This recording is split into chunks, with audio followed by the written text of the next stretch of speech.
Então, na aula passada a gente avançou um pouco mais na formulação de superespaço e supercampos, ainda na versão original de Salant-Strasdy, e começamos a trabalhar a noção de gerador, né, de supercarga, de derivada covariante.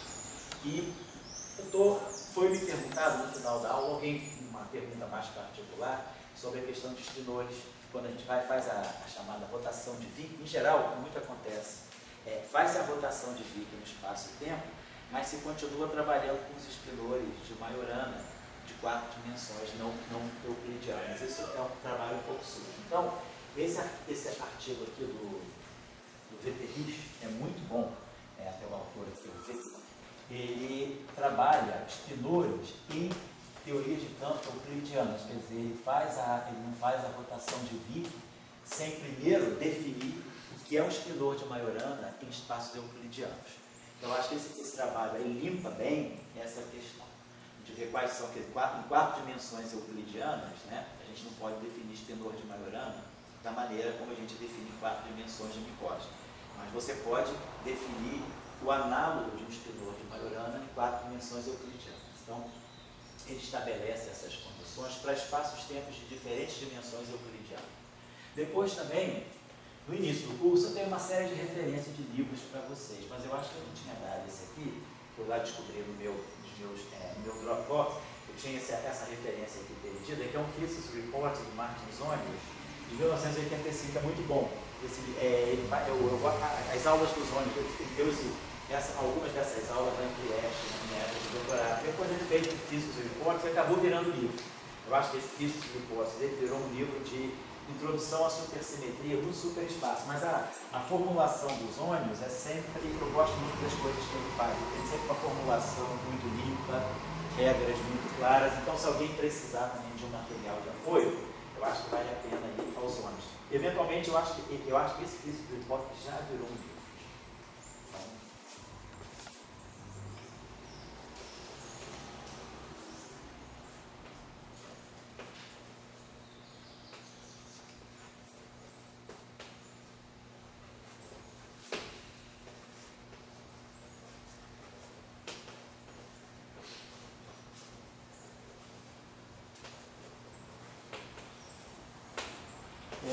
Então, na aula passada, a gente pensou o seguinte: a gente ainda está trabalhando na formulação de Salant-Strasdy, que eu acho que é uma formulação assim, mais intuitiva, mais direta, que ela não faz, assim, ela já não entra com os artifícios da representação.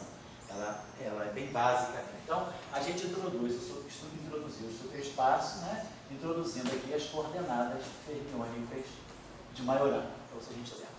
E aí a gente definiu o nosso supercampo, eu acho que a gente chamou o supercampo de S, né, como sendo uma função das coordenadas do superespaço, uma função clássica das coordenadas do superespaço. O supercampo se transforma segundo uma certa representação do grupo de Lorentz, então ele pode ser um escalar de Lorentz, um espinor de Lorentz, um quadrivetor de Lorentz, um tensor, não importa, mas ele é um supercampo que tem um caráter bem definido sobre o grupo de Lorentz e é uma função analítica das coordenadas do superespaço.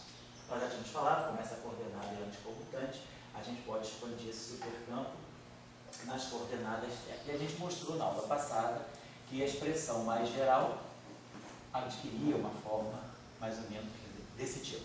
Ele pode ser, quer dizer, a gente sabe que esse espinor sendo Majorana é epsilon, θ, que é C, θ barrado, transposto. Então, na verdade, o espinor de Majorana não distingue entre o θ e o θ barrado. Eu posso transpor essa equação, e aí essa equação aqui vai me dar θ transposto igual a θ barrado, C transposto, e é menos C. E isso aqui, então, nos dá que o θ barrado pode ser escrito como sendo menos θ transposto C menos 1.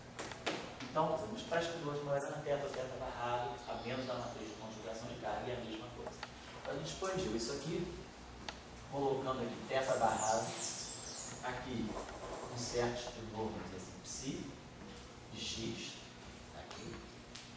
Depois a gente tinha um setor quadrático. Aí a gente mostrou que o setor quadrático podia ser escrito de uma forma covariante, né, em função em função de bilineares fermiônicos que tinham essa estrutura. Teta barrado, teta, e aqui um outro escalar, que a gente pode chamar, sei lá, vou chamar esse escalar aqui de X. Depois a gente podia colocar aqui também um outro escalar, ou pseudo-escalar, teta barrado, gama 5, teta. Então aqui eu vou chamar esse cara aqui de um A de X, um A pequeno. Depois a gente podia expandir, teta barrado, gama mi, gama 5, teta, e aqui a gente botou, sei lá, um campo de ami, x. Então a gente lembra que aqui era a parte quadrada. A gente, quando expandiu isso, a gente expandiu como sendo, o segundo termo seria teta alfa, teta beta. E aqui um tensor, né, T alfa beta, no espaço euclidiano. Aí a gente fez a análise desse objeto aqui, viu que esse objeto aqui tem 4, né, é antissimétrico, ele tem 6 elementos, e aí a gente viu que podia escrever esses 6 vetores aqui, quer dizer, com uma matriz antissimétrica, eu podia expandir essa matriz antissimétrica nessa base, C a menos 1, C a menos 1, gama 5, C a menos 1, gama mi, gama 5. E aí, expandindo nessa base, essas matrizes aqui se juntavam ao teta alfa, teta beta, formando esses bilineares aqui, e deixando um campo de natureza escalar, outro campo de natureza escalar e um campo de natureza vetorial. Depois a gente foi para componente que seria 3 tetas. E aí também a gente mostra que essa componente em 3 teta, na verdade, ela tem apenas 4 graus de liberdade e independência, ela pode ser escrita da forma mais geral, assim, teta barrado teta, e aqui teta barrado, vamos dizer assim, um espinor lambda de x. Aqui tudo é passado, né? E depois o termo final, que era o termo 4 tetas, também poderia ser trazido para essa forma de teta barrado, teta ao quadrado, e aqui chamar de um d de x, um escalar. Então, essa é a expressão mais geral que a gente tem para esse supercampo. Claro que, se esse supercampo aqui tiver uma natureza escalar, quer dizer, se essa, vamos dizer assim, se essa é escalar, então o lado esquerdo sendo um escalar de Lorentz, o lado direito também teria que ser um escalar de Lorentz. Então, nesse caso, né, o nosso S é escalar, aí o nosso psi é fermião, é espinorial, é um espinor, né? Então tem spin meio, então botar assim. S é um spin zero, é um escalar, psi é o spin meio, aí esse cara aqui também é um tipo escalar, spin zero, 4 é outro tipo escalar, spin zero, o ami é um quadro vetor, então ele está na representação meio. Esse lambda aqui também é um espinor, meio. E esse D aqui é um escalar. Então a gente fica, né, assim, com essa composição, com essa decomposição, né, em termos de campos componentes. Então a gente está vendo que a gente está decompondo as representações irredutíveis do grupo de Lorentz, está certo? Bom, agora, por exemplo, se isso aqui, esse S, for um escalar de Lorentz, né? Mas, por exemplo, vamos dizer que o S fosse, por exemplo, um campo espinorial. Se S tem natureza, por exemplo, espinorial. Então, se S aqui é um espinor. Então, se S aqui é um espinor de Lorentz. É um espinor tipo D. É um espinor do tipo Dirac. Então, se esse cara aqui, vamos dividir, se esse cara aqui é um espinor, então, esse então, vai né? O lado esquerdo ser um espinor, o lado direito tem que ser um espinor. Então, se isso aqui é um espinor, esse aqui é um espinor. Então, nesse caso, esse cara aqui é espineiro. Então, esse objeto todo aqui tem espineiro, e esse aqui tem espineiro. Então, eu posso pegar esse psi aqui, que seria, eu teria isso aqui. Na verdade, eu teria esse teta alfa aqui, né, ó, fizesse essa expansão, esse termo aqui, que é linear em θ alfa, ele vai ter que carregar, vamos dizer que, deixa eu escrever aqui, que fica, eu acho, mais fácil assim. Então, vamos dizer que o nosso campo S seja espinorial, S alfa.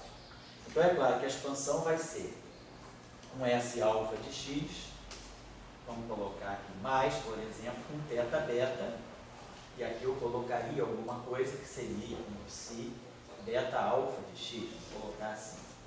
Depois eu vou para o termo que vai ter dois tetas. Então, vamos dizer assim, um θ alfa, eu posso botar assim, um θ beta, θ gama, e aí aqui eu posso chamar de um T beta gama alfa.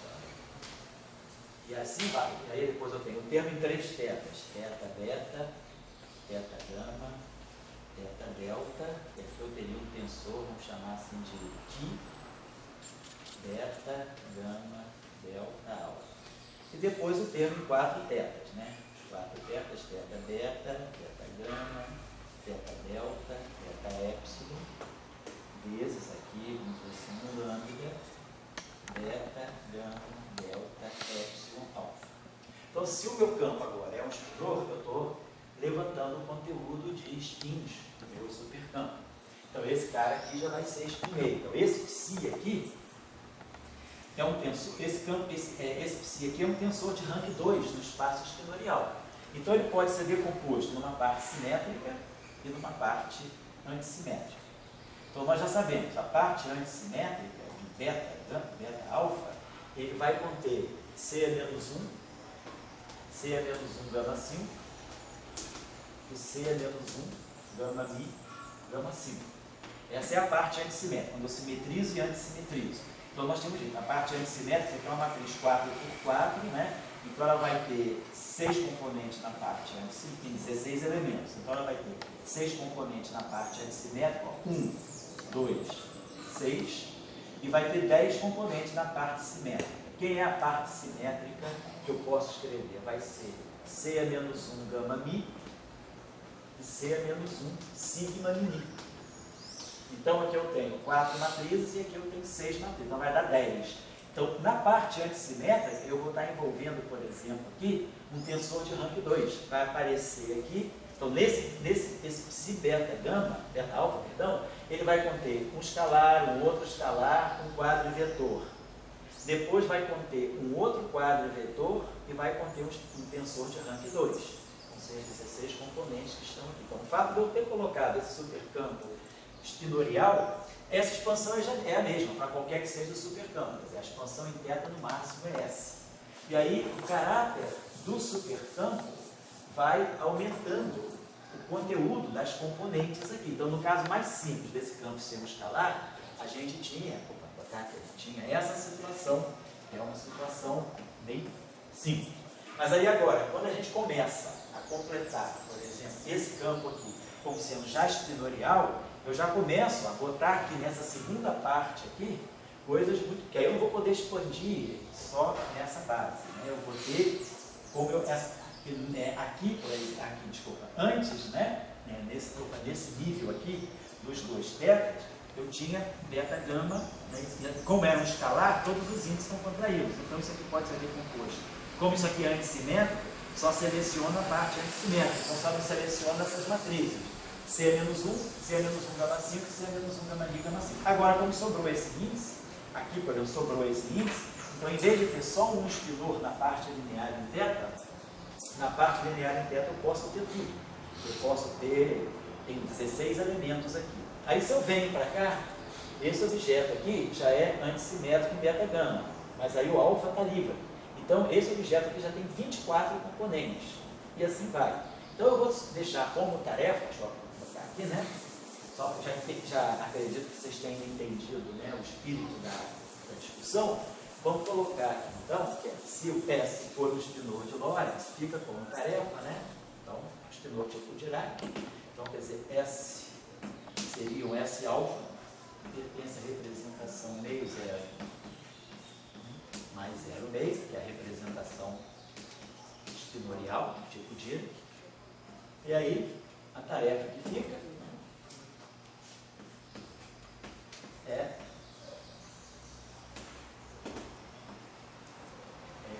construir, ou então vamos dizer assim, construir não, mas explicitar o conteúdo de campos componentes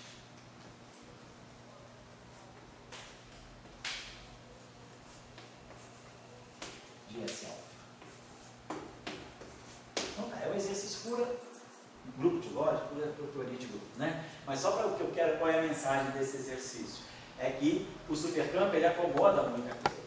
Então, por exemplo, se eu quero descrever teoria de Yang-Mills, eu já tenho aonde localizar o meu campo de gauge. Se eu quero descrever uma teoria de matéria, quero escrever só matéria bosônica e matéria fermiônica, eu já teria que eliminar o Yang-Mills, já era demais.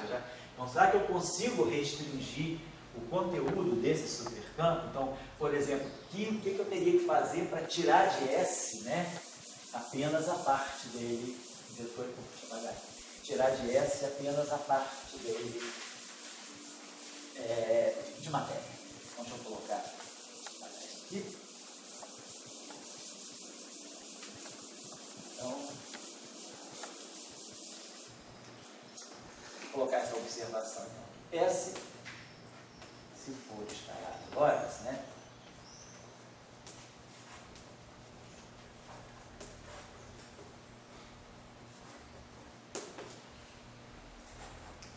Já contém, já apresenta conteúdo suficiente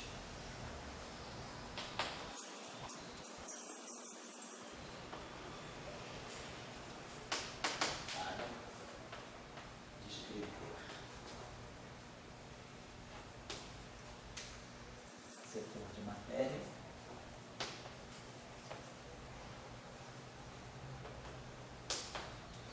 matéria escalar e matéria custo meio e setor.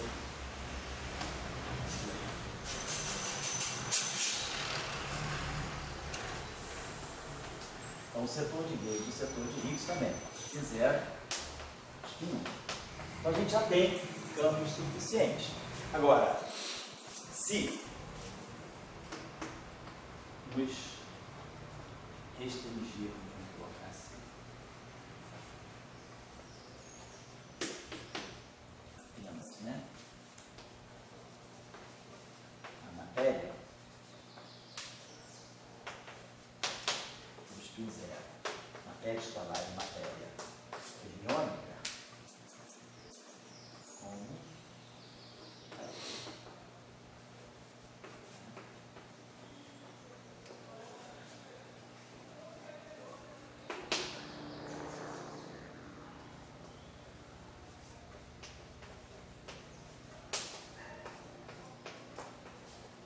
também não estou dizendo que havia um campo de gauge, ele é um campo vetorial. Um campo vetorial pode ou não ser um campo de gauge, mas pelo menos o campo vetorial nós já temos.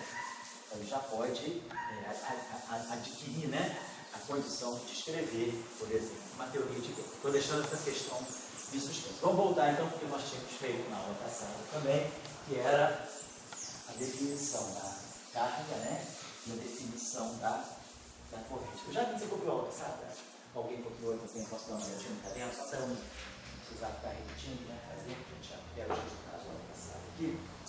Obrigado por tudo isso. Então, na aula passada, nós tínhamos feito a transformação de supersimetria no superespaço, isso, tínhamos introduzido a noção de que a supersimetria é introduzida, vamos dizer, de uma forma ativa, e aí a gente tinha chegado à expressão, finalmente, né? A expressão do nosso gerador de SUS, a gente trabalhava com essa expressão aqui, o nosso gerador supersimetria, então é um gerador, né? Então, a representação no espaço, no superespaço da operação da casa de supersimetria, tínhamos obtido isso aqui, C alfa beta, derivada em relação a beta, derivada epidemiológica, mais, né, gama mi, alfa beta,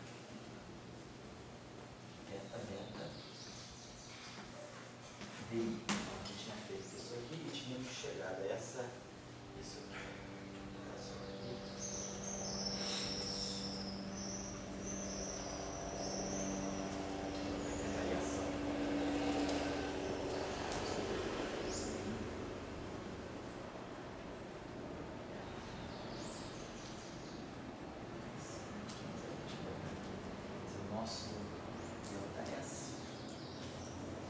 variação do supercampo, né? Ela fica desse modo aqui, ela fica.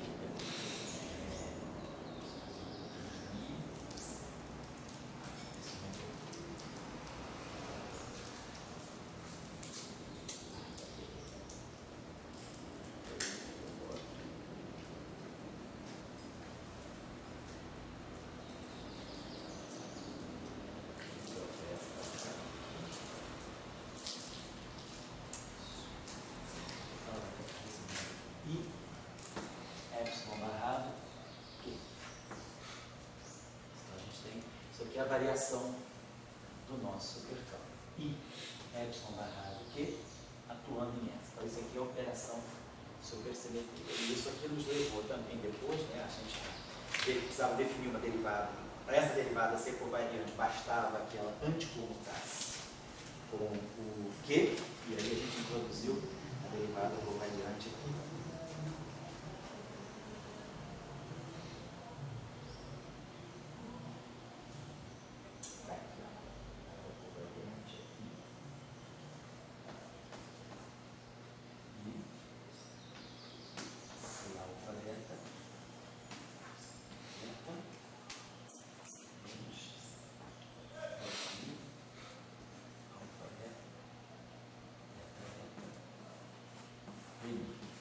Então, isso aqui mostrava que essa derivada aqui de alfa e beta anticomutam. Então, isso aqui garante que a variação da derivada de um supercampo se transforma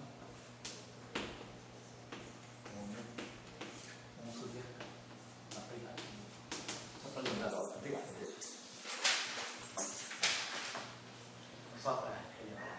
E aí a gente tirou a álgebra, tirou o anticomutador de dois deles, né? A gente viu que dava lá a translação, como a gente já sabia lá no início do curso, fazendo a relação entre supersimetria local e gravitação. Bom, só para lembrar vocês. Então, essa expressão aqui, ela me dá a chance de saber como cada campo componente se transforma. Eu vou só indicar o cálculo, que é um cálculo simples, mas é um cálculo assim, é longozinho, porque é só tirar a derivada, mas é só para a pessoa, quer dizer, compreender que tem uma sistemática, né? Porque a grande confusão que teve no lançamento, o trabalho do Veronese, o trabalho de 74 do Veronese, quando eles apresentam um modelo supersimétrico, era assim, um trabalho muito meio guesswork, como entender as transformações de supersimetria. A ideia do Salant de introduzir o superespaço é justamente para você ter uma forma universal,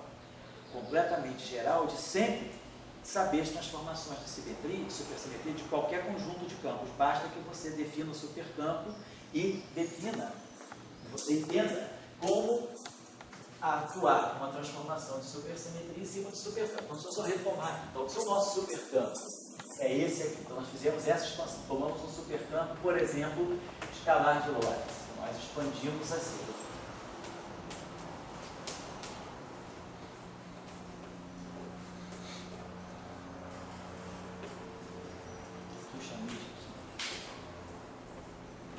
Aqui talvez só caiba uma observação que eu já vou fazer aqui para vocês, né?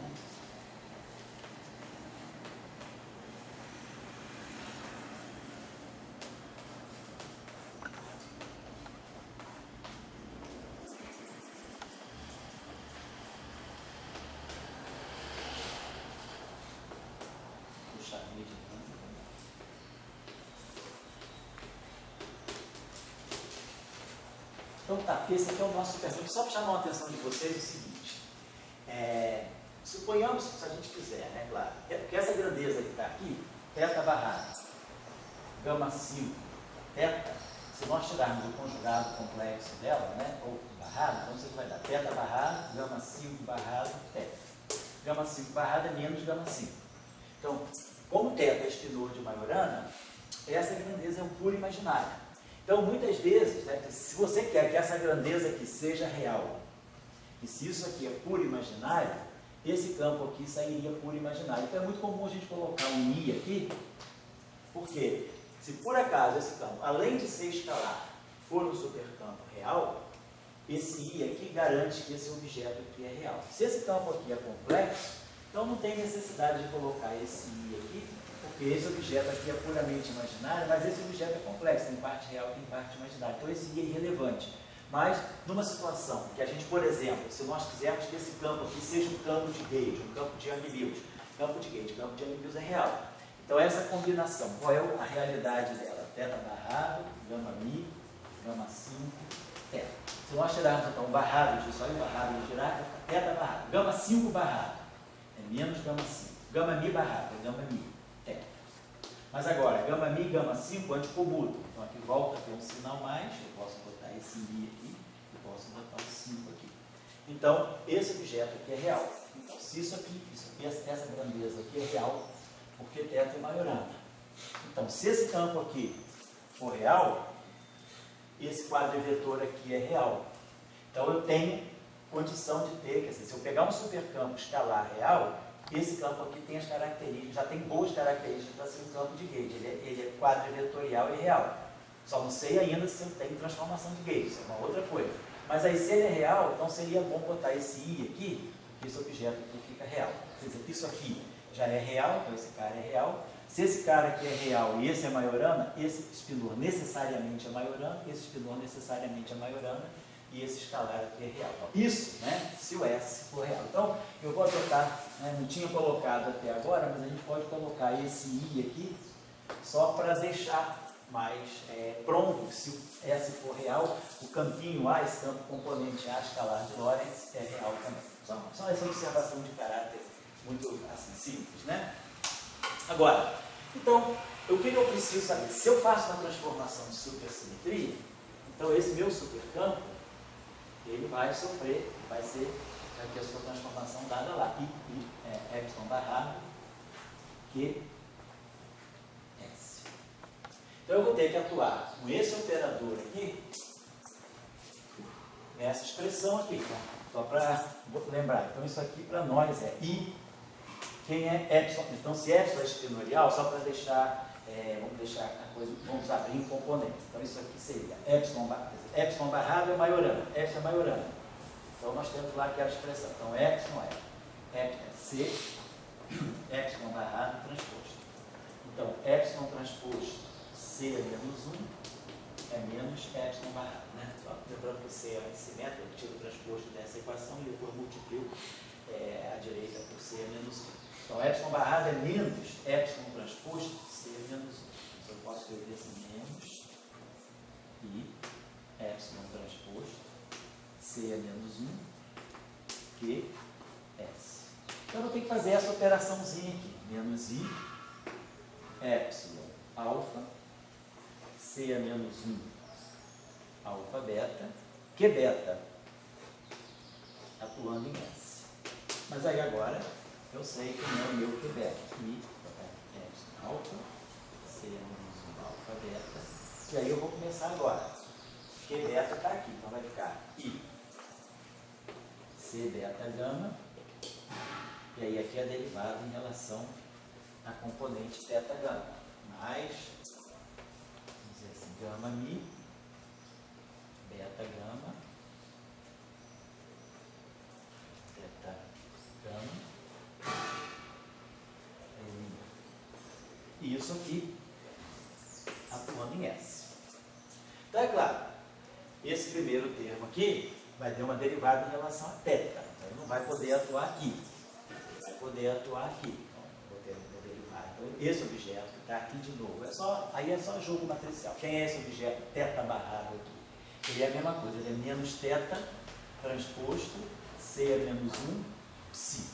Ou seja, isso aqui é menos θ, vamos dizer assim, θ delta, C é menos 1, delta epsilon, psi epsilon. E aí eu vou atuar. A derivada gama atuando em θ delta vai me dar um delta de gama delta. Então, se vai me dar um delta de gama delta, esse delta aqui vai virar gama, então eu já vou ter uma primeira, quer dizer, esse primeiro termo aqui, quer dizer, essa derivada aqui em relação a θ, vai me produzir um termo independente de θ, que vai ser, então, a variação do S. Quer dizer, desse lado aqui, eu vou estar colocando quem é meu ΔS. Meu ΔS, a variação do supercampo também é um supercampo. Então ela vai ter a mesma estrutura que o supercampo. Então isso aqui vai ficar um ΔS, ΔΦ, delta aqui, delta A, delta lambda, delta D. Então, quer dizer, do lado esquerdo, eu tenho essa expressão.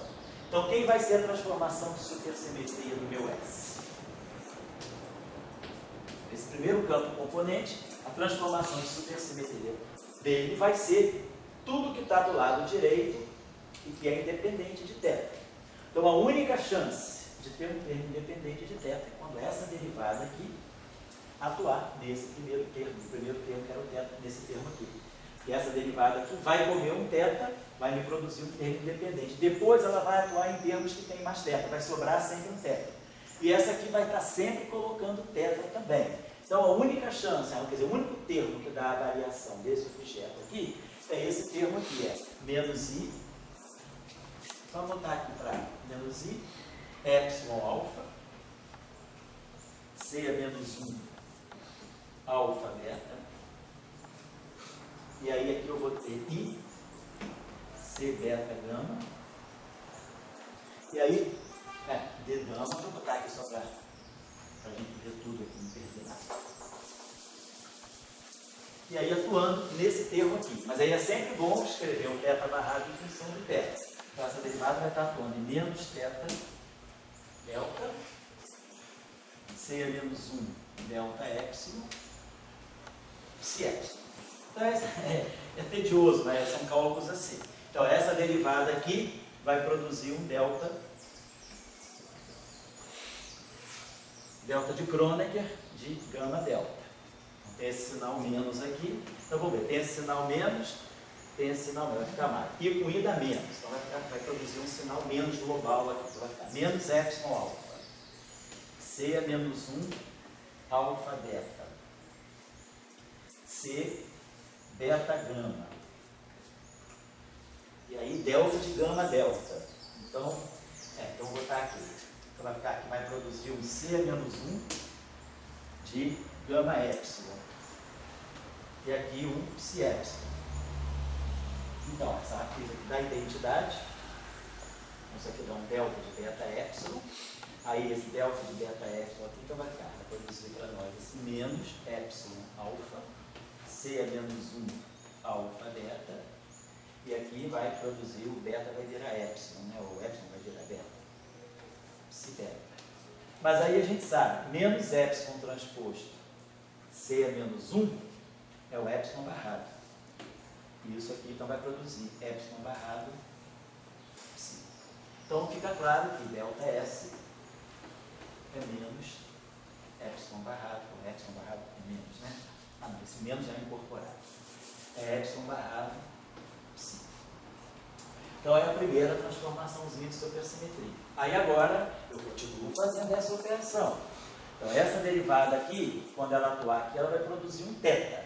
Então ela vai estar do lado esquerdo, eu vou estar lendo o delta psi. O delta psi, a variação desse campo componente aqui, vai ser tudo que vem do lado direito que seja linear em θ. Então eu faço, aí por exemplo, esse termo aqui agora vai poder se juntar com esse, com S. Então eu vou produzir alguma coisa que tem gama mi, d mi do S. Né? Então eu vou produzir d mi do S. Esse termo aqui, por exemplo, vai poder atuar no S. E aí vai produzir alguma coisa que é linear em θ. O que é linear em θ do lado direito vai estar dando a variação do psi do lado esquerdo. Entenderam o mecanismo? É muito simples. Então é assim que o método funciona. Então a gente, através de um supercampo, a gente pode tirar a variação de todos os seus campos componentes. Isso aí é uma tarefa também, porque é uma tarefa puramente algébrica.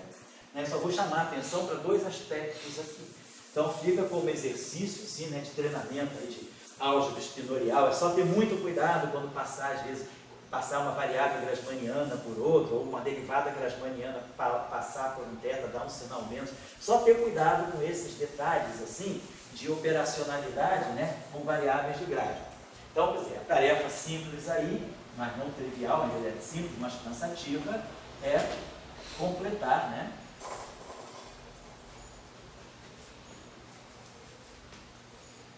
a completar,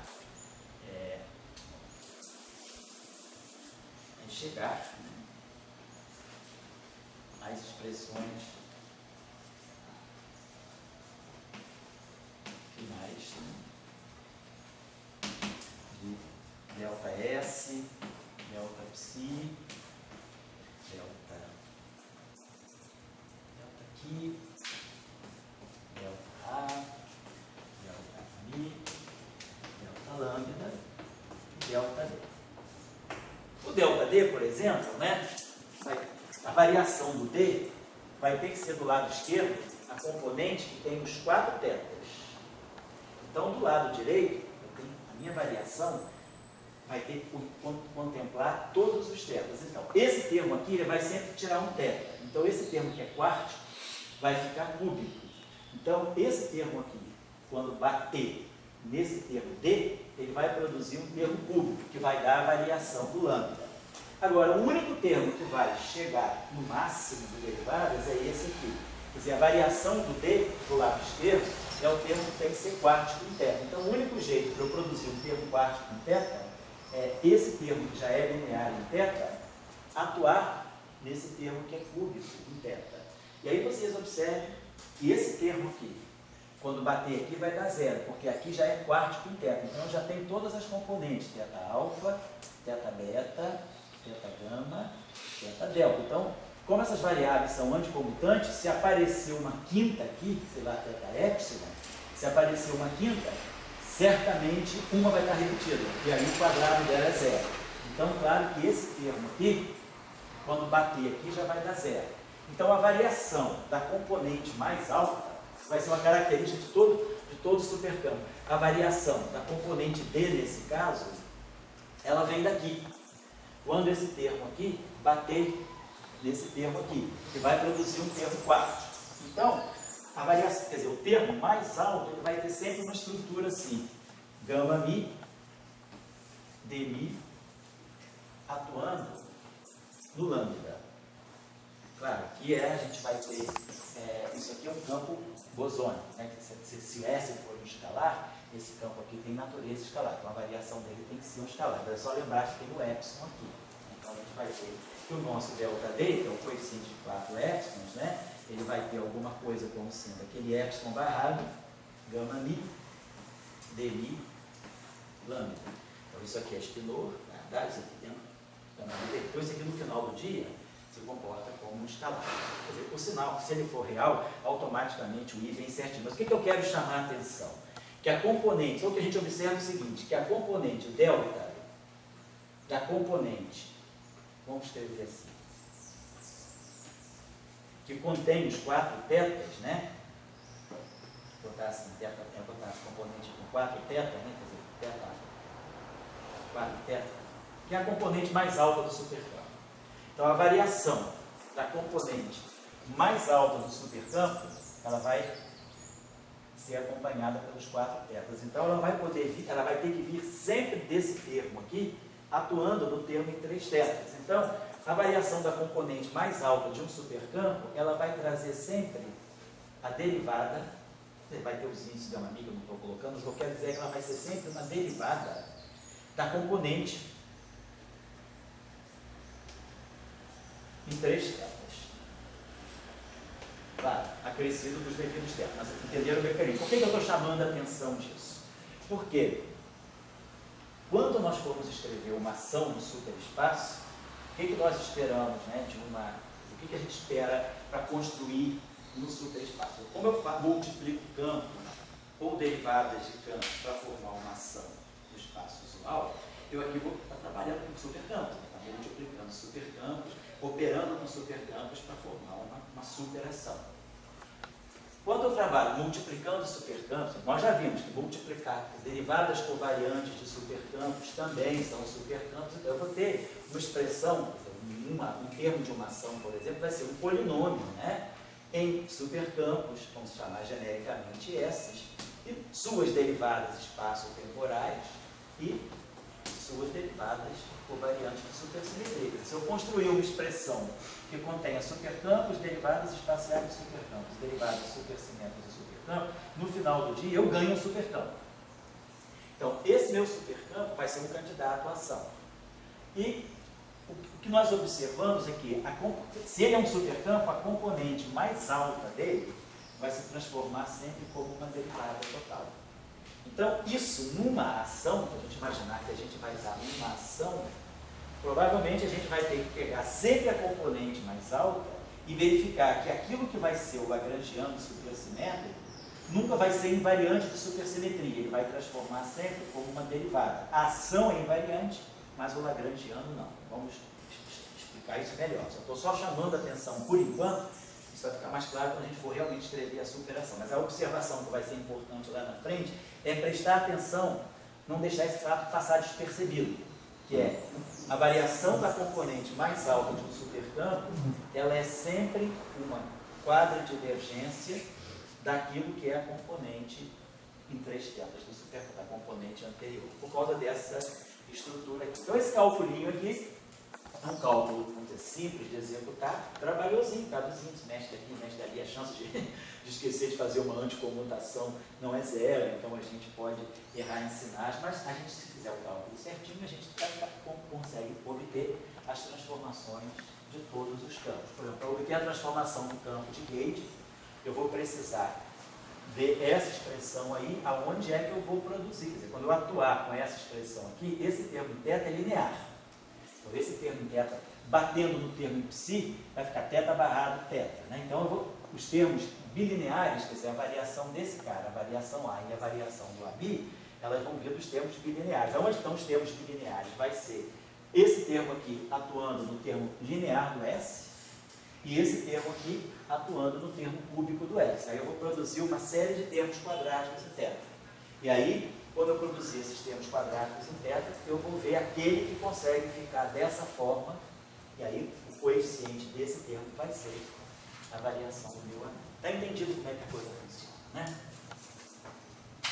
É só trabalhoso porque tem mais componentes, né? Então essa operação aqui, me permite sempre chegar, quer dizer, com essa operação aqui, ela sempre me dá as transformações, vamos colocar assim, né, as transformações de SUSY de todos os campos, né? Todos os campos componentes.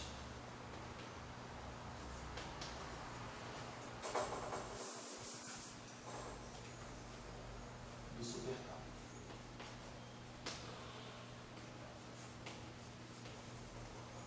Então, a gente tem um método, vamos dizer assim, sistemático, né, de chegar. Eu posso deixar.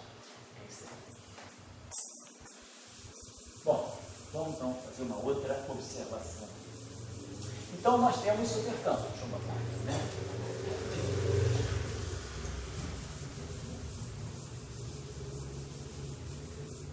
Então, nós temos o supercampo, vamos dizer, a gente tem supercampo, a gente pode tirar derivadas espaço-temporais do supercampo e posso tirar derivadas covariantes, não necessariamente só uma, né?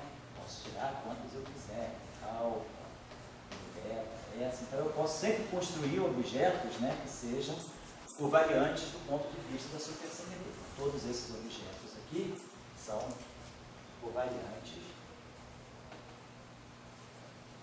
segundo supersimetria.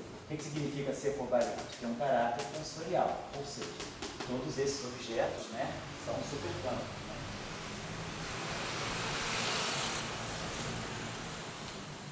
E aí a gente sabe que o produto do supercampo, como a gente já mostrou, devido à regra de Leibniz, né, a derivada, o gerador, ele satisfaz a regra de Leibniz, que é um gerador com derivadas, então a derivada de um produto vai ser a primeira derivada do segundo, a segunda derivada do primeiro, então a gente vai poder sempre colocar que o produto do supercampo satisfaz a essa condição. Então, o produto do supercampo é um supercampo.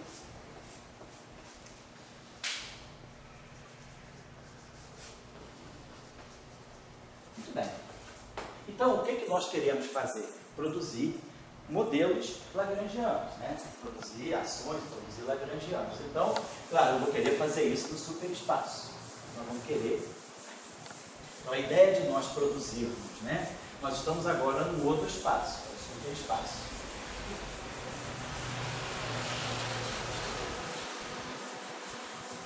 Então, da mesma forma, que um espaço-tempo qualquer, a gente define, né, uma ação como sendo, né, o espaço-tempo usual. A gente parte sempre dessa construção aqui. Que a ação é a integral, vamos dizer assim, todo o espaço, né, do candidato, que a gente chama de candidato à densidade de Lagrangiano. No nosso caso agora, eu estou trabalhando no superespaço. Então, o nosso superespaço, eu vou ter que integrar. Eu estou em 4 dimensões de espaço temporais, então eu vou integrar sobre todas as coordenadas de espaço temporais e vou integrar sobre todas as coordenadas grasmanianas. Então eu vou ter que integrar sobre θ1, integrar sobre θ2, integrar sobre θ3 e integrar sobre θ4. Tem as 4 componentes do meu supercampo. E aí eu vou botar aqui o meu lagrangiano aqui, né, que depende de supercampos. Está aqui. Então, se ele depende de supercampos, né, ele também, no final do dia, ele vai ter. Então, ele vai também ser dado por uma expansão interna. Então, esse cara aqui, ele vai ser dado também como uma expansão interna. Vamos dizer assim, um termo L0. Professor, Oi, fala. Esse elemento de volume exponencial, vamos dizer assim, por que ele é bem definido nessa ordem 1, 2, 3, 4? Porque, em princípio, você poderia mudar a ordem de mudança. Pode mudar a ordem. Você muda o sinal da ação. Não mudar o sinal da ação, não te muda o sinal. Ou seja, não altera as equações de movimento. Você pode definir a ação a menos de um fator, a menos de um sinal, certamente. Mas eu vou aprimorar um pouquinho mais sobre isso. Eu estou dando só o raciocínio grosseiro. A gente vai integrar sobre todas, como aqui a gente integra sobre dx0, dx1, dx2, dx3, aqui a gente vai integrar sobre dθ1, dθ2, dθ3, dθ4. Ou seja, todos os elementos estão envolvidos. Estou integrando no meu superespaço todo. Em princípio, vamos deixar claro, vamos apurar um pouquinho mais isso. Agora, esse cara aqui é um supercampo. Então, ele vai ter também, é um produto de supercampo. O produto de supercampo, no final do dia, é um supercampo. Então, no final do dia, ele vai ter também uma expansão interna. Ou seja, eu vou ter um termo aqui que vai ser um L0, ou seja, sem nenhum θ. Depois eu vou ter um termo aqui que vai ser um θ barrado, termo linear em θ.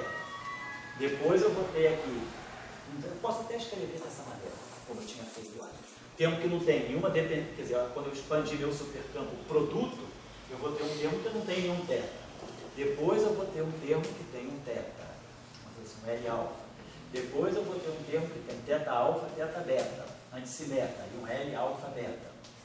Estou só retomando o que a gente já sabe. Θ alfa, θ beta, θ gama. E aí eu tenho um L alfa, beta, gama. E depois aqui, θ alfa, θ beta, θ gama, θ delta. L alfa, beta, gama, delta. Então a gente está expandindo o meu lagrangiano, meu candidato a lagrangiano, que é um produto de supercampos na sua expansão em θ também. Bom, e aí, claro, eu vou ter que realizar essas integrais. Então aí agora fica a primeira questão, que é um integral sobre uma variável de Grassmann. Acredito que todo mundo aqui, sobretudo o grupo da UERJ, já é bastante familiar com o formalismo de RS, também de Popov, né? Aqui do curso também, mas não vou supor que todo mundo saiba disso. Vou dar aqui uma dica rapidinho. E quem quiser fazer, eu acho que um bom material para entender, assim, trabalhar, fazer um pouco, para entender assim, o cálculo com variáveis grasmannianas, é o livro da Física Peretez. Tem um livro aqui, é um livro de quê? Do curso, né?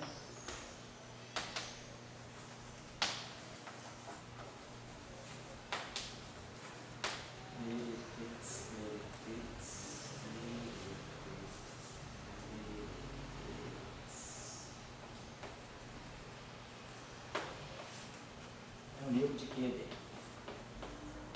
Nesse livro aqui, ele faz uma boa revisão, quer dizer, uma boa apresentação. Tem os livros de teoria de campo onde falam de Faddeev-Popov, também fazem um pouquinho, mas faz de uma maneira mais resumida. Esse livro aqui faz um tratado um pouquinho da boa apresentação do cálculo, né? com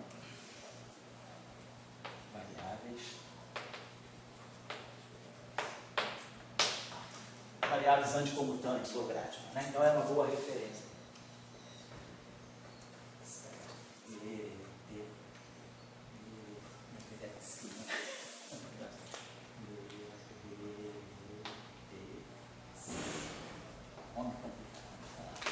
Tem na biblioteca do seu BPF. Bom, então nesse livro aí tem uma boa apresentação. Mas a ideia é simples. O que significa? A gente vai ter uma variável grassmanniana, uma variável θ, né, que é anticomutante. Então eu posso fazer operações com ela. Nós já vimos, a gente consegue derivar em relação a θ da maneira usual, né, pegando que, sei lá, derivada de θ, uma componente θ alfa em relação a θ beta, isso aqui dá para nós um θ de alfa beta. Bom, seria integrado. Claro, a minha variável θ, ela não é uma variável que vai de menos a mais infinito. Essa variável é uma variável mais abstrata. Quando eu estou integrando, aqui não, a gente está integrando o tempo de menos a mais infinito, as coordenadas espaciais de menos a mais infinito. Essa variável θ é uma variável que seria uma integral indefinida. Não vai de zero a nada, é uma integral numa coordenada θ que é definida da seguinte maneira. Quais são as propriedades da integral? As propriedades da integral são linearidade. A gente espera que a integral seja uma operação linear, quer dizer, a integral da soma é a soma das integrais, e a gente espera que a gente tenha, que a integral seja invariante, tenha invariância por translação nas variáveis, que a integral seja invariante, né, sob translação. Uma variável de integração.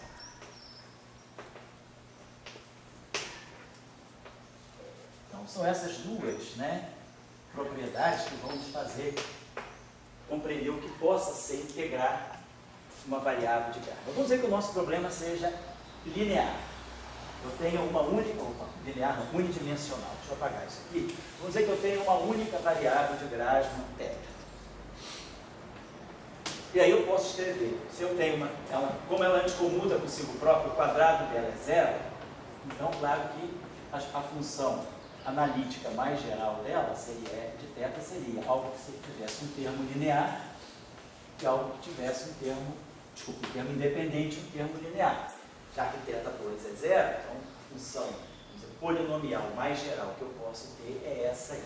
E aí a gente vai pensar, vamos fazer a integral entre θ do f de θ. Então isso aqui vai ficar integral entre θ de alfa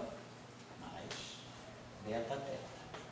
Vamos supor que essa f, aí é independente, só para fixar a construção, supor que essa f seja uma coordenada de natureza comutante. Então, isso aqui é comutante, como esse cara aqui é anticomutante, beta seria anticomutante. Ou se esse objeto aqui for de natureza anticomutante, esse alfa é anticomutante, esse cara é anticomutante, então beta é comutante. Eu estou só deixando assim, as duas possibilidades. Então, isso aqui, então, a propriedade de linearidade, então vai dizer para nós que essa integral aqui, vamos chamar essa integral aqui de integral I. Seria integral de θ, f de θ. Vou chamar de I. Então essa integral satisfaz a propriedade de linearidade. Então, isso aqui é dθ alfa mais θ, vamos dizer assim, mais ou menos beta, vamos colocar assim, mais ou menos beta integral de dθ θ. Por que eu estou colocando mais ou menos? Porque se esse beta for comutante, ele passa pelo dθ sem problema. Mas se esse beta também for uma variável grassmanniana, a gente vai querer que ele passe por esse elemento diferencial de uma forma anticomutante. Então aqui eu estou colocando mais ou menos, deixando em aberto, né? Que esse beta pode ser comutante ou não comutante, ou anticomutante, dependendo de f. Vai depender se f é grassmanniana ou se f é bosônico, né? Vamos colocar assim. Agora, deixa eu apagar isso aqui. Então até aqui nós estamos usando só a propriedade de linearidade. Agora, o que a gente espera é que essa integral satisfaça a propriedade de invariância translacional, ou seja, o d de um θ mais epsilon, f, θ mais epsilon, se eu fizer uma translação na variável, eu estou redefinir essa variável, então meu i não deve mudar. Mas claro, esse objeto aqui é constante, estou fazendo a translação por uma constante. Então o elemento de integração continua sendo dθ, porque o dε é zero. E aí eu vou ter o meu f de θ mais epsilon, que vai ser alfa mais beta, θ mais epsilon. Tá certo? Então, nós vamos ter aqui integral de θ de alfa mais, aqui ou menos, né, vamos colocar assim, beta, integral de dθ, e aí aqui mais, né, quer dizer, mais ou menos beta, vamos colocar assim, integral de dθ, e aqui integral de dθ epsilon. Vamos colocar assim. Então, eu estou trazendo, vamos juntar tudo aqui que é termo, que é dessa categoria, integral de dθ de uma constante, aqui, integral de dθ de uma constante. Então, vamos colocar aqui o nosso i, vai fazer, vamos colocar isso aqui, vai ficar integral em dθ de alfa. Aí, de novo, vou ter que trazer, vou juntar esse termo para cá. Então, de novo, o beta vai passar pelo dθ, vai recompor o sinal mais. Só porque eu vou querer coletar esse termo aqui, que é da mesma categoria que esse, e esse termo aqui é um termo que tem só θ. Então, eu vou pegar a integral em dθ de uma constante, que vai ser alfa mais beta epsilon. Alfa mais beta epsilon. E depois aqui nós vamos ter mais ou menos, esse beta integral em dθ, dθ. Tá certo. Então, essa, é isso mesmo, né? Esse termo mais ou menos integral de dθ, dθ. Então, essa integral aqui, i, né? Ela é integral de dθ de alfa mais beta θ. A nossa integral aqui. Então, esse termo aqui, só botando beta ou não para fora, esse termo que está aqui, quer dizer, se eu agora recompõe isso aqui, boto mais beta, de novo. Esse termo aqui é esse aqui. Então, esse termo aqui está me dizendo o seguinte, esse cara cancela esse, ou seja, eu estou dizendo que a integral de uma constante beta epsilon é zero. Porque esse termo bate nesse, e esse bate nesse. Então, sobra a integral de uma constante, que é zero. Então, deixa eu apagar aqui, a gente vai usando essas duas propriedades, que é a propriedade de linearidade e a propriedade de invariância translacional, a gente está deduzindo, quer dizer, a gente está concluindo que a integral, com essas regras, a integral de dθ de uma constante, no espaço das variáveis de grado, é zero. Então, a integral que fica, na verdade, é só a integral de dθ θ. Essa é diferente de zero. E aí a gente normaliza a 1. Defino como sendo 1. Normalizo a 1. Poderia ser uma constante qualquer. Então, o que a gente, com isso, conclui é que integrar na variável de Grassmann é a mesma coisa que derivar na variável de Grassmann. Então, essa é a observação que eu queria fazer. Então, vocês devem saber isso em alguns cursos aí, mas quem quiser estudar com mais detalhes, assim, eu acho que esse livro aqui tem uma discussão muito boa. Existem outros livros também que tem uma discussão boa. Um outro livro que tem uma discussão boa é um livro que não é muito conhecido, eu não sei nem se tem na biblioteca do CBTF. É um livro do Nash, eu acho que é Introdução à Teoria Quântica de Campos. Nash, não é o Nash da geometria diferencial, não. É um livro do Nash que é um livro fininho até, né? Eu acho que é Quantum Field Theory. A gente tinha ele lá na biblioteca em Trieste, aqui no CBTF nunca peguei, não sei se tem.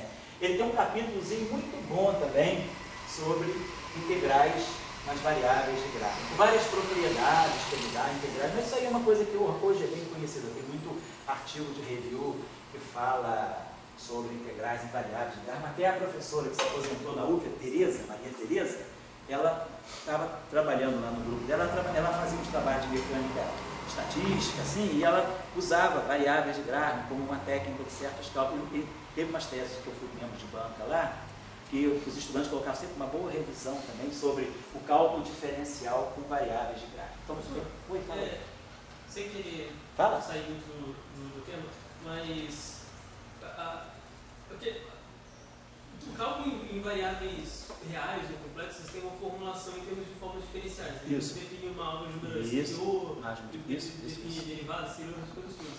Tem como fazer algo similar? Tem também, você faz, só que as unformas são comutantes. Quer dizer, a diferencial de uma variável bosônica é um objeto anticomutante. você introduz o cálculo de formas, né? Agora, a diferencial de uma variável de Grasman, da mesma forma que você tem isso aqui, dx, dy, igual a menos, você introduz o cálculo exterior, né? Com essa propriedade, você aqui vai ser, por exemplo, dθ quaes, dθ1 quaes, dθ2 é igual a dθ2 quaes, dθ1. Quer dizer, essa variável aqui é anticomutante, essa aqui passa a ter um caráter comutante. Então, esse produto agora passa a ser... Inclusive, o professor Vess e o Zunino, eles introduzem um cálculo, no livro deles, de Introdução à Supersimetria, do Vess-Begger, ele tem um capítulozinho lá sobre as formas diferenciais para variáveis de Grasman. Mas aí, se você encontra na literatura, tem todo um cálculo de formas diferenciais grasmanianas também. Bom, então por que eu estou colocando isso?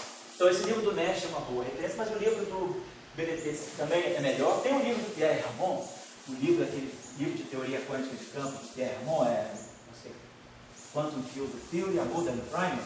Aquele livro, ele também, na versão 2, ele produziu, quando ele faz para David Popov, quando ele faz a quantização das teorias de Gauge, não abelianas, ele introduz o setor de Ghost, ele também abre um cálculo, abre uma revisãozinha boa sobre integrar, derivar em variáveis de Grasman, a gaussiana de variáveis de Grasman, por que o determinante aparece no numerador e não no denominador. Então isso aí já é uma coisa assim, mais ou menos, que não é complicada. Só para nós aqui, para todos os efeitos, então, integrar é a mesma coisa que derivar. A gente vai guardar isso aqui para nós. Então, por que eu estou colocando isso?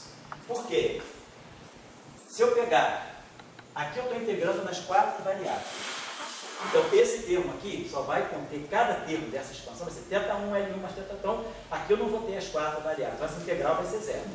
A integral grasmaniana desse termo é zero, porque esse termo é constante em θ. Esse termo só tem um θ, então eu vou ter sempre 3 que vão estar integrando sem dependente, vai ser zero. Aqui é a mesma coisa, aqui o único termo que vai sobrar vai ser o termo 4 θs, porque como esse objeto aqui é completamente antissimétrico, isso aqui tem que ter pelo menos θ1, só pode ter θ1, θ2, θ3, θ4, em alguma ordem. Então, eu posso escrever, quer dizer, esse objeto aqui, na verdade, ele é até um escalar de Lorentz, porque ele é de θ1, a gente já sabe, né? Quando a gente escreve θ1, quer dizer, a gente até viu isso lá, θα, θβ, θγ, θδ, isso aqui só pode ser um epsilon de alfa, beta, gama, delta, que é completamente antissimétrico, vezes um certo f de θ. Não tem como. Então, essa expressão aí é por covariância o máximo que eu posso fazer. Aí, se quiser, a gente pode introduzir aqui um C-1 alfa, beta, introduzir aqui um C-1 gama, delta, quer dizer, dos dois lados, né? Introduzir aqui e aqui. Então, esse termo aqui vai ficar θ barrado θ. E esse aqui vai dar θ barrado θ, vai dar θ barrado θ ao quadrado. Aqui vai ter um fator numérico, vai ser f de θ. Então, na verdade, esse f de θ aqui, a menos de um fator que deve ser 1 sobre 24, ele é θ barrado θ ao quadrado. Então, isso aqui é um escalar de Lorentz. Mas o que é importante é que, quando eu fizer o produto de todos os supercampos, se estiver integrando todos os superespaços, o único termo que vai sobrar para eu olhar a minha ação vai ser o termo, então, quártico. Então, aqui eu vou ter que pegar o termo que vai ser, no fundo, vai ser isso aqui, θ barrado, θ ao quadrado. Vamos chamar esse L aqui, L4. L4 θ. Então, é isso que vai sobrar no final do dia. Aqui. E aí, claro, essa integral aqui vai ser diferente de zero. Esse é um fator. Vai ser uma integral diferente de zero. Aí eu vou estar integrando θ1, θ2, θ3, θ4 numa expressão que tem θ1, θ2, θ3, θ4. Então vai dar um fator. Vai ser diferente de zero. Um fator numérico.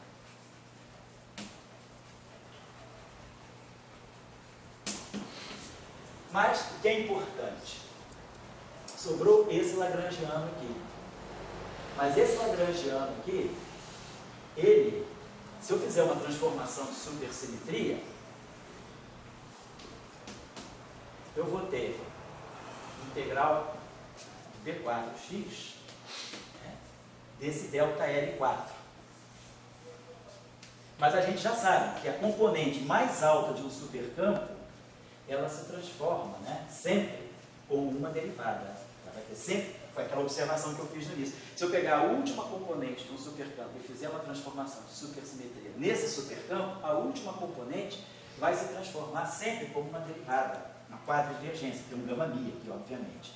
Então, a variação da ação, se eu desprezo configurações topológicas, eu tenho simplesmente a variação da minha ação é um termo de superfície, pelo teorema de Gauss, coisas nas fronteiras do meu espaço todo.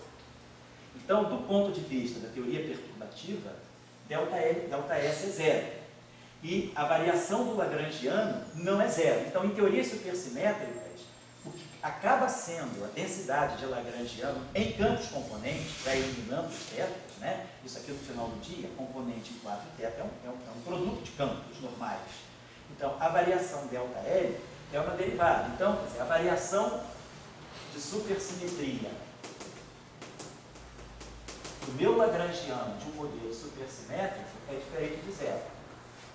Então, o lagrangiano não é invariante, mas ele se transforma como uma quadridivergência, que vai ter o epsilon barrado e alguma coisa gama mi, e aqui blá blá blá. Então ele se transforma como uma quadridivergência, portanto dando uma ação invariante. Então, na hora de eu olhar o que vai ser a minha ação em campos componentes, o que eu vou fazer? Eu vou integrar no superespaço, vou multiplicar os campos que eu tiver que multiplicar e vou ter que olhar apenas para a componente mais alta em teta. É só a componente mais alta em teta que vai resistir a essa integração toda. Então a gente multiplica todos os supercampos e não precisa ficar preocupado de fazer todas as multiplicações. A gente pode só olhar para aqueles termos que vão dar os 4 tetas, né? Então, quer dizer, só para lembrar que se eu pegar o meu campo S, o meu campo S, só para lembrar aqui rapidamente, né? Quem é o nosso campo S? Ele era S, mais teta barrada, psi, vou botar tudo de novo, perdão, é teta, puxa a gente aqui, mais I, teta barrado, si, teta A, mais teta barrado, Mi, si, a Mi.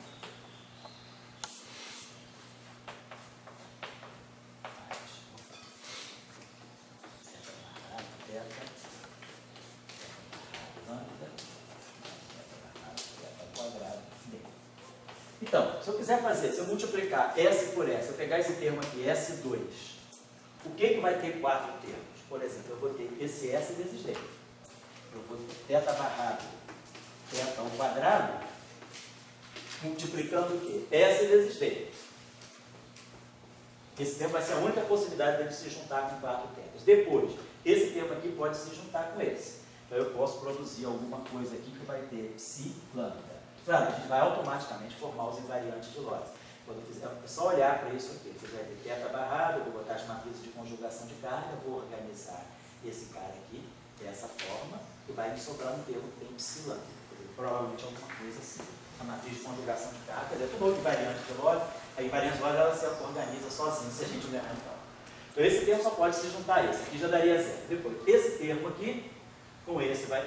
Esse termo aqui com esse vai dar um teta só. Esse aqui vai dar 3 tetas. Então esse termo aqui vai poder se juntar consigo próprio, então a gente vai poder produzir termo em Q2, vai produzir termo em A2, vai produzir termo em AMI. Então, esses termos quadráticos, eles vão interagir com eles mesmos. Depois esse termo cúbico volta a interagir com esse, e esse termo quádrico com esse. Então eu vou produzir termo que a gente está vendo aqui, ó. Vai aparecer um... E aí, claro, a integral nos 4 tetas disso aqui vai dar um fator numérico. Então na minha ação, eu vou ter um termo que aqui, um tipo massa. Não pode ter um mix entre os termos quadráticos, então, tipo, que A... Pode também, que eu não estou colocando. Claro, eu esqueci aqui.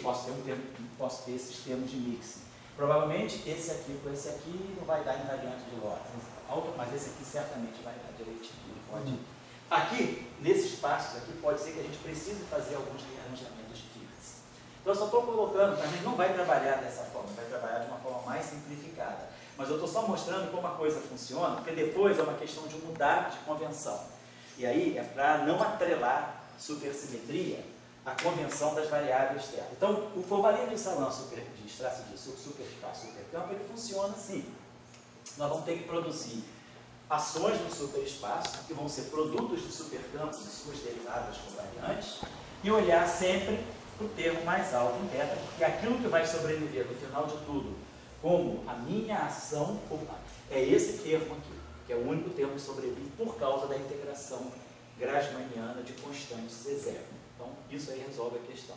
E aí, então, aí também mostra para nós que a transformação de supersimetria do lagrangiano nunca é zero. Então, em supersimetria, não é como em teoria de Young-Mills. O lagrangiano não é invariante. Quem é invariante é a ação. Mas isso não tira da gente a possibilidade do teorema de Navier. A gente precisa do teorema de Navier, a invariância da ação ou do lagrangiano. Então, a supersimetria é uma invariância da ação, não do lagrangiano. Só para chamar a atenção de vocês. Então, a coisa ela vai um pouco nessa direção. Não vamos insistir muito nessa formulação, porque essa formulação dos 4 espinures é uma formulação mais trabalhosa. A gente vamos tirar partido de algumas propriedades que os espinures de Majorana têm na representação de vários. Só chamar a atenção de uma coisa: se alguém precisar, se quiser estudar com mais detalhes supersimetrias em baixas dimensões, onde o cálculo fica mais simples também, tem o nosso curso aqui, que eu acho que foi de professor global, um curso de 2013, no primeiro semestre, acho que foi 2013, a gente fez um curso de supersimetria em 2 e 3 dimensões.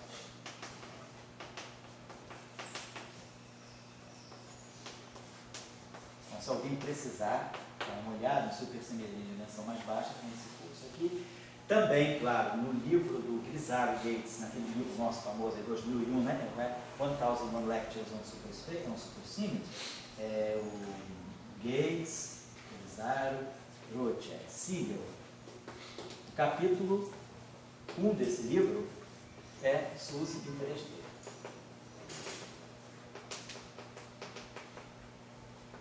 No superespaço. Em 3D, quer dizer, superespaço, né? SUSY em 3D, SUSY 3D no superespaço. Então, também é um capítulo bom desse livro. Até na época, esse livro, quando foi lançado, né, foi o Gates da lá em Trieste, foi junho de 82, né? Nessa época, todo mundo criticou, porque esse capítulo de supersimetria em 3 dimensões, na época, não sei o que era nada. Quando começou a aparecer Jan Simons em 85, 86, todo mundo foi atrás desse capítulo. Aí o Gates falou, o Gates é sempre lá em Trieste, né? Ele falou, não, a gente escreveu esse capítulo só para um aquecimento, porque a gente pega um superespaço mais simples, porque em 3 dimensões os fermions de Majorana tem 2 componentes reais, então só para organizar um pouco, ele não tinha uma mínima ideia de que ia ser interessante fazer, por exemplo, teoria de campos em 3 dimensões. Porque em 81 tem o paper do Schoenfeld, que o que o Schoenfeld faz? Ele faz grupo de Poincaré em 3, ele faz grupo de Poincaré em 3 dimensões, e aí, mas assim, aquele paper não tinha tido repercussão, eles estavam escrevendo ainda esse livro, eles acabaram em 82, o Gates lançou lá o livro em Trieste em 82, e aí apareceu esse capítulo, todo mundo achou muito estranho, por que botar supersimetria em 3 dimensões? Em 2 dimensões já se fazia, por causa dos modelos integráveis, modelos sigma, mas 3 dimensões, a supersimetria saltava de 2 para 4, de 4 para 6 e de 6 para 10, na época. Eles botaram 3 dimensões só como já tem muita coisa na literatura de 2D, então vamos botar 3D que não tem. Eles botaram e aí acertaram quando foi aparecer a teoria de Jan Simons, tudo isso. O capítulo dele já foi livre em inglês, já estava pronto. Então esse capítulo de supersimetria em 3 dimensões do Gates, Grisaro, Roche é muito bom. Aqui tem o nosso curso aqui que a gente fez em 2013 também, com mais detalhes, foi um curso mais detalhadinho, porque foi para introduzir a garotada que estava chegando nessa época que não sabia supersimetria. Bom, muito bem. Então a gente entendeu como funciona, quer dizer, a formulação de Salange, de supercampo e superespaço. É definir um novo espaço, só que para fazer essa observação, que pelo menos ela fica meio solta na literatura, na época, né, do Salange do Strasser, muita gente interpreta esse superespaço como sendo essas coordenadas, sendo coordenadas meramente artificiais. Na visão lá do grupo, lá do professor Salange do Strasser, ele dizia, não, é um espaço novo, genuíno, com variáveis anticomputantes. Essas variáveis anticomputantes, elas podem estar expressando já o caráter quântico de um setor, de um espaço mais amplo. Então, eles não encaravam o superespaço, as coordenadas grasmanianas, como sendo um mero artifício de cálculo para você fazer uma supersimetria em características covariantes, quer dizer, covariantizar e sistematizar o cálculo supersimétrico. A ideia deles era, vamos explorar o superespaço, porque coordenadas anticomutantes podem estar expressando alguma coisa quântica no superespaço, e isso aí fez com que eles depois avançassem com a supergravidade. Estou só chamando a atenção, é um aspecto assim, um pouco mais de interpretação, mas que também não vale a pena ficar repetindo, porque a gente vê muitas vezes, não, as coordenadas grasmanianas são meras coordenadas auxiliares, a gente bota só para fazer o cálculo, depois integra, não serve para nada. Não, elas estão indicando alguma coisa. Depois eu vi uma pessoa, apenas uma pessoa que eu pude presenciar num seminário, que adotou essa interpretação publicamente de uma forma até bastante fácil, que foi o professor Gross, David Gross. Uma vez numa conferência, houve uma discussão e falou, não. As coordenadas grasmanianas, elas são, o superespaço é um espaço mesmo. A gente não mede essas coordenadas, são coordenadas confinadas, mas elas não são coordenadas assim, auxiliares de cálculo, elas são coordenadas físicas. Ele colocava isso, eu achei interessante, isso foi que, antes de criar o prêmio Nobel, isso deve ter sido em 96, 98, né?